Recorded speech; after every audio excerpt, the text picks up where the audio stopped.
In this episode, I want to talk about how important it is for you to intentionally choose your next boss. A lot of people spend a ton of time thinking about the role and the employer and looking at companies with very little thought to who their manager will be. But the truth is, your manager will have a significant impact on your success, your health, and your well-being. This is Invincible Career, and I'm Larry Cornett. Did you know that a bad boss and a toxic work environment might be worse for your health than smoking, or at least secondhand smoke? I mean, we joke around a lot about how much we hate our jobs and how much we hate our bosses. I mean, that's often a topic of conversation, and it's a lot of joking, supposedly. But the stress from a bad boss and a toxic work environment is apparently no laughing matter. Researchers from Harvard and Stanford conducted a meta-analysis. They looked at 200 studies, the results and the data from 200 studies. And they were trying to understand the effects of stress in the workplace. And here were a couple of their findings. One, worrying about losing your job makes you 50% more likely to experience poor health. And so that's worrying about a layoff or worrying about getting fired. The second, having an overly demanding job makes you 35% more likely to have a physician-diagnosed illness. So a real significant health issue because you have a stressful job. And being part of Silicon Valley, I've often seen that people get caught up with pursuing the prestigious employers. I hear it all the time, and I've worked with a number of clients who said they absolutely want to land a job at one of the FAANG companies. You know, it's like Facebook and Apple, Netflix, Google, you name it, kind of the big top tech companies. And why? Why do they want this? Well, if you ask, it's just because they are a FAANG company. You know, good money, but they also think it will look greater in their resumes. People also get hung up on job titles. They think that they're willing to put up with tons of stress, unhappiness. It's all worth it as long as they land a big promotion and get that title. Finally, people do chase money. Not everyone, but a decent number of people do. And they're willing to sacrifice their personal lives, their personal relationships, and their health as long as they can get significant compensation. And I say people, but I used to be one of those people. I wanted a job at one of the big tech companies. I did work at Apple. I landed a job at Apple. And then later in my career, I interviewed with Google and received a job offer. So I was chasing the FAANGs before they were called FAANGs. I aggressively climbed the career ladder. I was pursuing that executive job title. I had to become a VP when I was at Yahoo. And I did think that making more money would make my life better. And there is some truth to money being useful, but it's on a continuum, right? If you don't have enough money, if you're struggling to make ends meet, yeah, it's stressful. You're not going to be very happy. But when you make way too much money, it causes a whole new set of problems. And if you chase money and give up other things that are more important, it causes a lot of problems. No job title and no amount of money can make you feel better about working for a bad manager in a toxic work environment.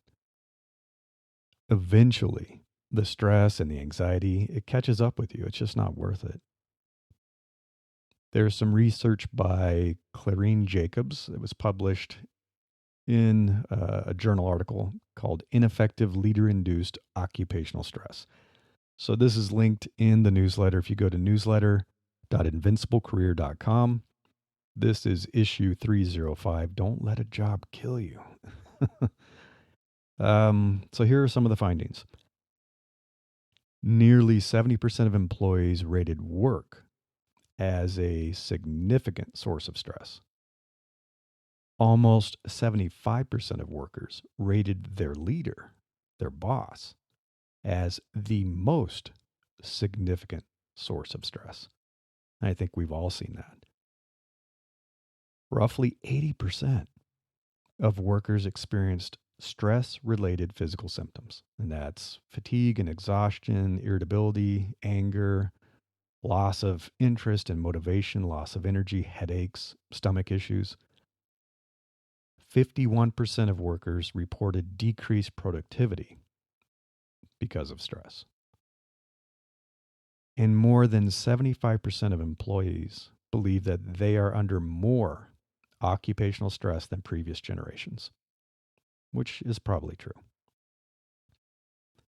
I remember the days before mobile phones and social media and email. So when you were done with work, you were done. Depending on your job, but most of us were done with work at quitting time. We didn't have bosses sending us messages and texting us all night long. So I know that's a lot of unpleasant statistics. I think you get the picture. And I'm sure you've experienced some of this, at least with one of your past jobs, maybe more than one, and at least with one of your past bosses, maybe your current boss. And, some stress is inevitable. You can't have a job with zero stress. At least I don't think so. And some level of stress, friction, uncomfortableness, it helps you adapt and grow. It's hard to get better at what you do if everything's super easy and you don't have to work very hard to get better.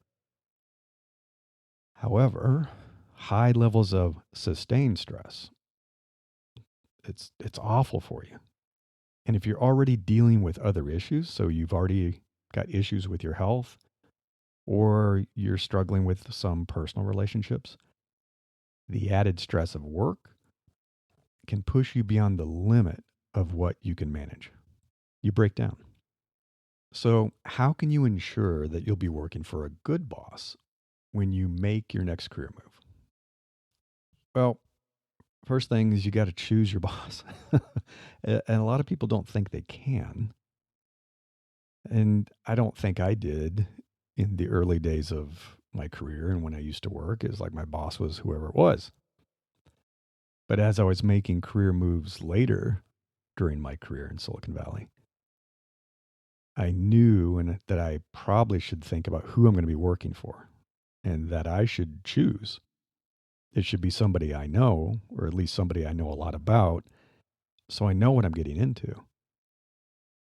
And people tend to focus a lot on choosing their next employer, the company, the job, of course. They'll say things like, I want to be a senior designer, either at Google or Facebook. That's it. That's all I want. And then they just accept that their manager is going to be whoever it will be. And that's not good. You should spend just as much time seeking and selecting your next manager as you do researching the companies and the jobs. Looking at who will I be working for? I've learned that a great manager at a mediocre company will do more for your career than a terrible boss at a great company. Who your boss is will significantly impact your work satisfaction, your success, and your career progress. It doesn't matter how great the company is if your manager is terrible.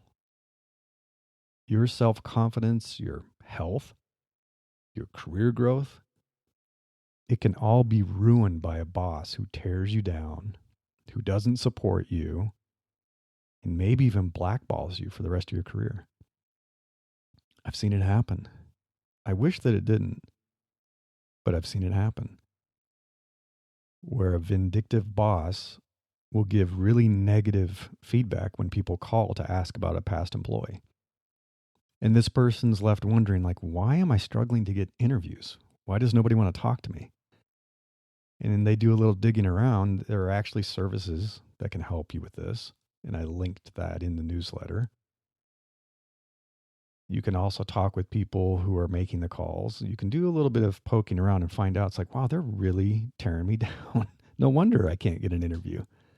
They're saying terrible things about me. I mean, one of the riskiest moves you can make is to accept a job offer with a company where you have no idea who your manager will be. And I've seen that happen with Google. I've seen it happen with Facebook because of the way their interview process works. Managers don't get to interview and select their employees, which I find to be bizarre. They say it creates kind of a level playing field and you don't have bias. I wouldn't want to be a manager who can't decide who I'm hiring for my team. And I wouldn't want to be an employee who doesn't know who I'm going to be working for.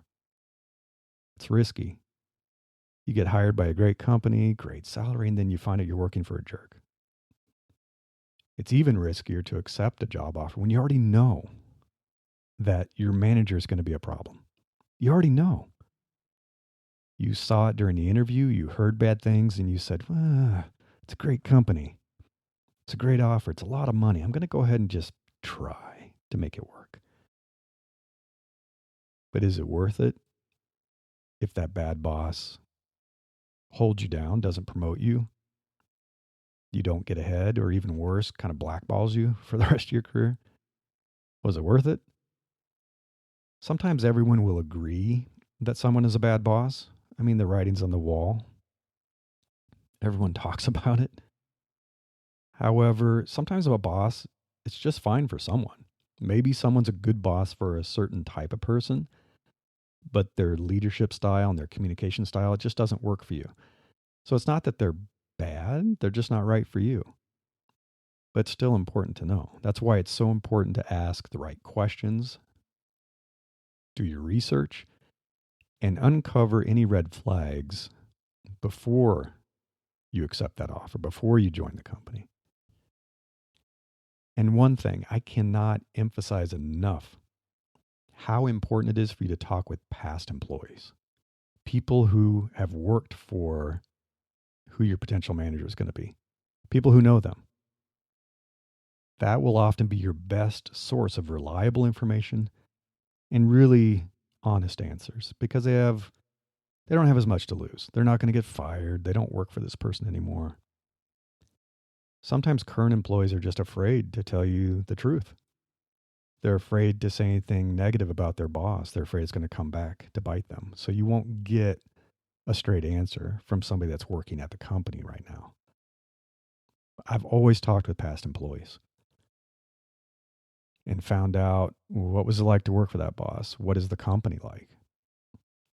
So some of the questions you can ask a past employee, set up a coffee chat over Zoom. If we're ever back to meeting in person, you could buy somebody coffee or have lunch and ask some of these questions. For example, does the manager have a good reputation within the company? Sometimes they do, sometimes they don't. Do they have healthy relationships within the company? Do people like working with them? Do they have juice? Do they have political clout? What kind of people work best with this manager? And who doesn't seem to be a good fit? Sometimes they're just not a good personality fit. You just don't click with that manager. It's good to know.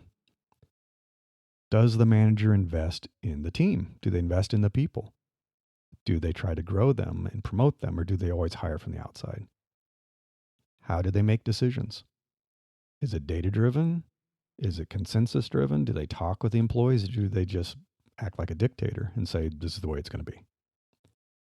What happens when they get upset? I recently talked with somebody a few months ago that literally had an executive throw a laptop across the table at her. I mean, can you believe that? That's terrible. That's not a good person. So how does this manager behave when they get upset? An important question. Would they work for them again? Why or why not? And somewhat related, would you recommend that a friend work for this manager? Why or why not? It's a pretty good indicator. If someone said, yeah, I'd be happy if a friend worked for this person, they're great. Or it's like, I like my friend too much. I wouldn't want my friend to be in that situation. So obviously, during the job interview process, you are going to meet with current employees. You're going to have a chance to ask your own questions, which you should. So some of the questions that you could ask: what do you enjoy about working here? So try to find out what they like about working there and maybe what they don't like, and see if you can get an honest answer. How do you feel about the workload and expectations? What are you getting into? Is it reasonable? Are there clear expectations? What's it like working for this manager specifically? What is their management style? What is their communication style? How often do you meet with the manager? I've talked with people who meet with their manager once every few months. I talked with somebody who hadn't had a career discussion with their manager for over a year. It's really hard for you to get ahead in your career, to get promoted, to have a good experience, to grow and develop if your manager rarely meets with you. So if this is the kind of manager that's just too busy managing up, doing other things to take care of their team, it's not a good sign. How are decisions made at the company? How does the manager make decisions? How is conflict resolved? That's an important one. What happens if you disagree with the manager? How is that handled? Do they feel like the manager invests in them and the team? Do they feel supported?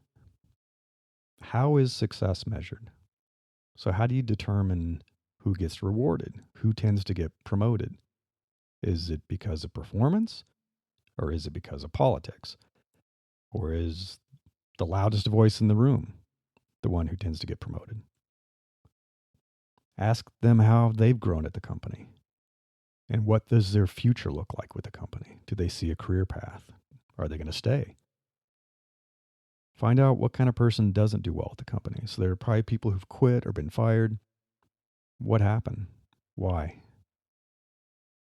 An important one. Does the manager protect the team? Do they shield you from other leaders? Because sometimes there are other terrible leaders in the company that will try to directly attack the team. Does the manager shield you? Do they protect you from the higher ups who are raining stuff down from above? That's a good manager if they do that. Ask what the biggest issues are that they're dealing with. So sometimes they won't say something directly negative about the manager or about what's going on, but if you ask about the issues, you start to uncover the reality. And then finally, a really important one: would they want to follow their manager to another company? Why or why not? What I have observed in my career is that people tend to follow good leaders. No one stays at companies for 20, 30 years anymore. So when a good leader leaves the company and goes somewhere else, do people follow them? That's a good leader. If no one follows that person, that's a bit of a sign. If everybody says, I do not want to work for that person again, it's a bit of a red flag. So you're going to have an interview, hopefully, with your potential manager. Again, this is one of those red flags.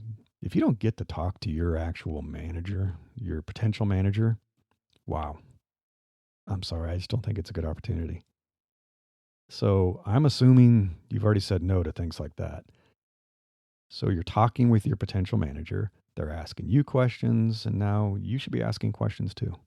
This is for you as much as it is for them. You should be asking, why is this position open? Is it a new position, or did somebody leave? So if somebody left, why did the last employee leave the company? Why did they quit? Why were they fired? It's kind of concerning. I've looked at some roles where you could see, this was a leadership role, that they had replaced the leader probably every 3 to 6 months for the last 2 to 3 years. What is going on? Why is there so much turnover? How does the manager make decisions? So you can ask, how do you make decisions about the team and about the product, about the, anything? And so you're trying to figure out, what data do they use? Ask them, what do you do if an employee disagrees with you? How do you resolve that? So there's a lot of questions they will ask you, so why shouldn't you ask them? You will often get asked in an interview, what would your past boss say about you? Well, you can ask your potential manager very respectfully, what would your past employees say about you? You could ask, how do you invest in your employees, in the team? And then trying to get some clarity around the role and how well your manager defines that. So, this is a good thing to know. What are your expectations for me in this role? What does success look like? How will you measure success? Is it quantitative or is it just a gut check qualitative? Like, I'll know if you've done a good job or not. That makes me nervous. How do you prefer to communicate? How do you prefer to share information? How do you like to get updates? So, do they want to have an email from you every day or a Slack chat message? Do they want to meet every week? You should ask, how often would we meet? Um, Here are some red flags. So I can't capture them all. I was kind of running out of space as I run this. This is crazy. But there are a lot of red flags. One is if you're talking with a manager and just from the conversation or what they're telling you about things, they seem to enjoy putting people in their place. And you can notice this with the way they treat people, treat other people in the interview, the way they talk about people. That's a red flag. And this sometimes comes from the information you've gleaned from the current employees and the past employees, right? They're not going to tell you this all the time. So if you hear they don't praise, they don't give positive feedback, they only give negative feedback, which they may say, hey, it's constructive criticism. But do you want to work for a boss who never tells you when you're doing a good job? There's no positive feedback. It's all negative. Be careful if they talk negatively about the current employees on the team. And I've run into that where they've said things like, the team's a little lazy. They're undisciplined. So you'll need to whip them into shape. That's not good.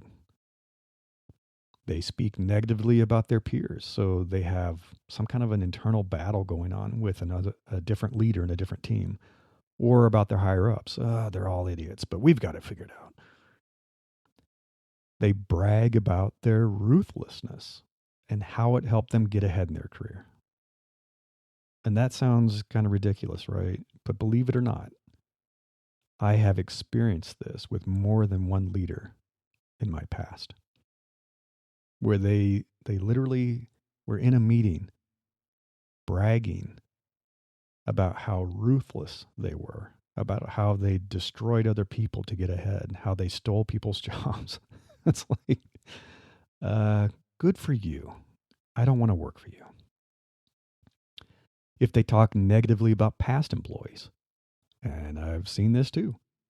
You're being interviewed for a management position. They say, the previous manager was kind of weak. That's why we got rid of him. So you better be strong.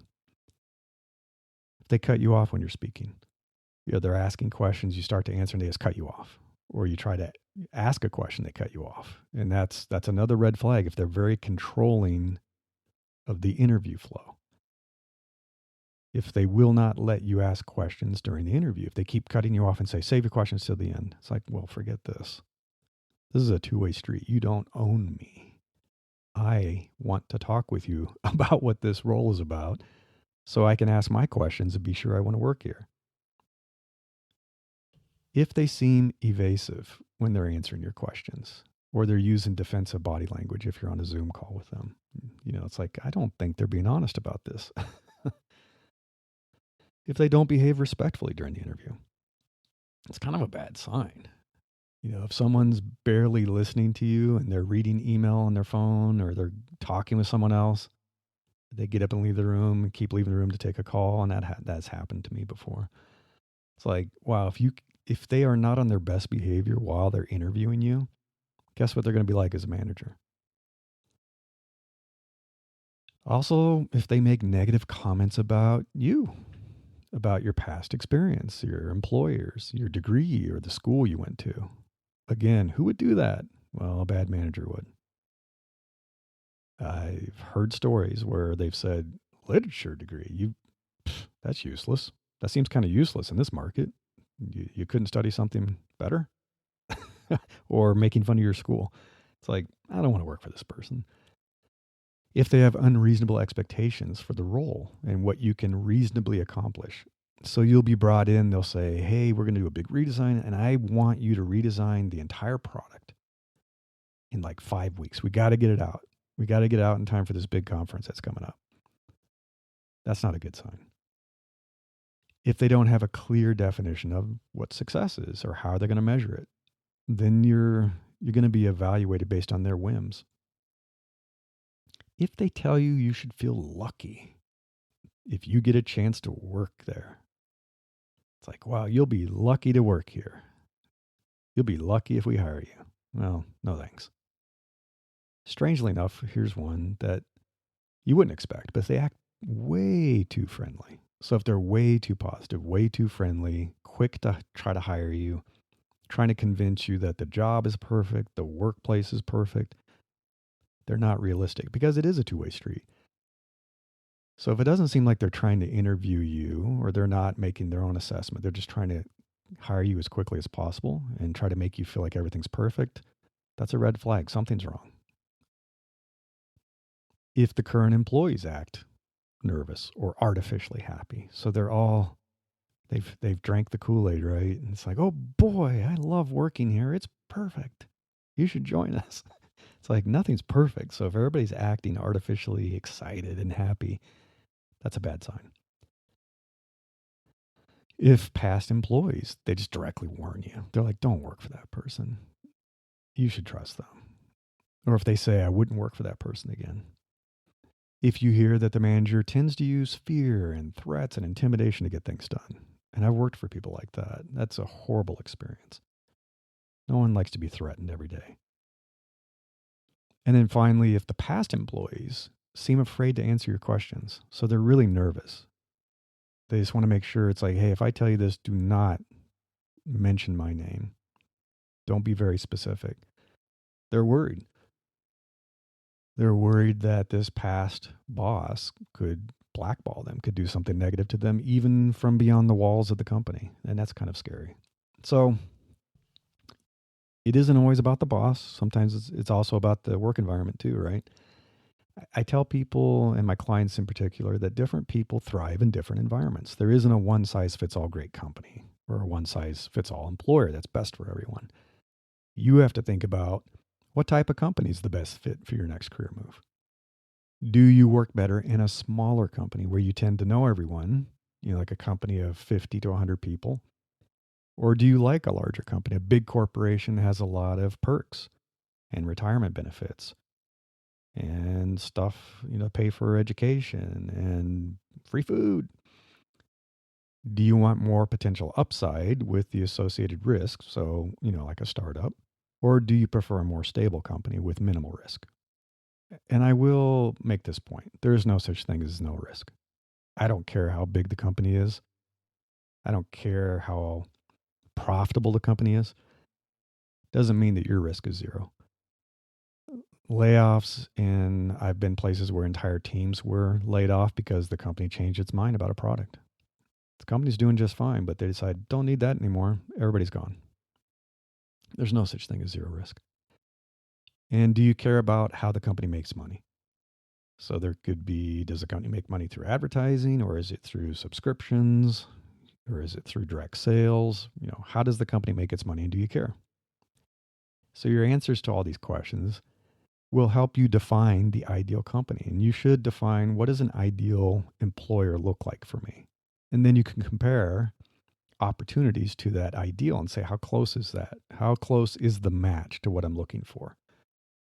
So the size of the company and maturity is something that you probably care about, or at least you should define. Do you want an early, mid, or late stage startup? Do you like startups? But how early? Do you like a seed stage? Do you want somebody who's farther along, like a Series D, and the company's making tons of money? But you still want to be pre-IPO. Some people like that. Do you want to work at a small company? Not a startup, but a small, profitable company, or more of a mid-sized company? that has more resources? Or do you like larger companies or even massive corporations? Some people do. They love the huge companies and they like to be able to travel between the offices and have international travel. And I enjoyed some of that. eBay and Yahoo both were pretty big companies, and I got to do a lot of international travel, which I enjoyed. That doesn't happen with a small company with only 20 people. Or do you prefer to work for more of an institution? You don't want to work for a corporation, a for profit company. Maybe you want to work at a nonprofit. Maybe you want to work at a university. And you should also consider the following as part of defining this ideal employer. It's like, think about the organizational structure. Do you prefer a flatter organization with less job title inflation? Or do you like the hierarchy? Do you want to have a VP with directors, with managers, with individual contributors? People like different types of organizations. So what are you getting into? Think about the organizational culture. And this is where doing the research helps and talking to people helps. Is it more informal or formal? Does it have more open and honest communication, or is it more secretive? And some companies are very secretive. Is it a diverse company with a diverse culture, or is it a monoculture? And I've talked about that. Think about the industry. Do you prefer to be in consumer software, hardware? Do you like enterprise? Do you want to be in education, fintech? Do you prefer the service industry? And then the business model. How does the employer make money? So some of the red flags, if the environment's described as it's fast paced, it's high pressure, it's competitive, or we work hard but we play hard, you get ready for some cutthroat behavior.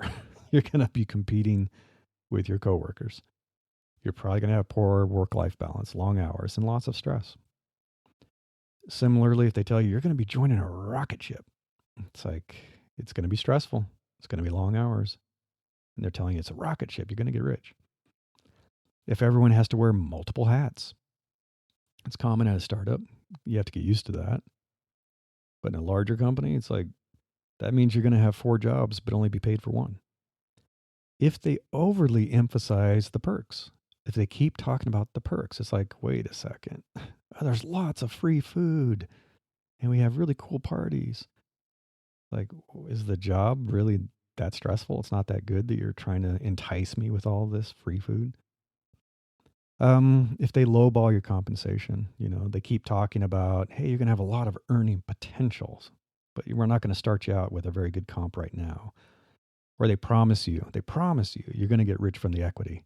There is no such thing as guaranteed, a guaranteed IPO. There's no such thing. So you should be concerned about that.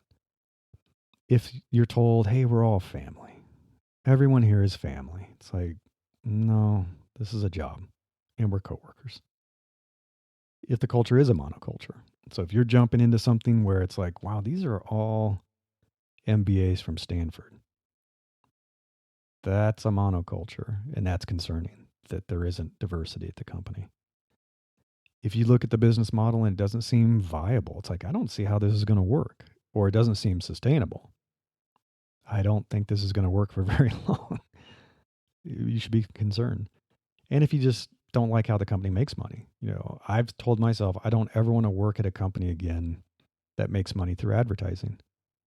I think it rewards the wrong kind of behavior. I think it incentivizes different types of things versus having a great product. I don't want to do it again.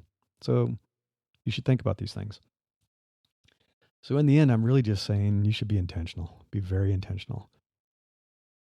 Finding your next job goes way beyond choosing a role and an employer. Way beyond that. Great compensation, a fancy job title, a prestigious company, they're just not enough to ensure your success and happiness. I wish it was that simple.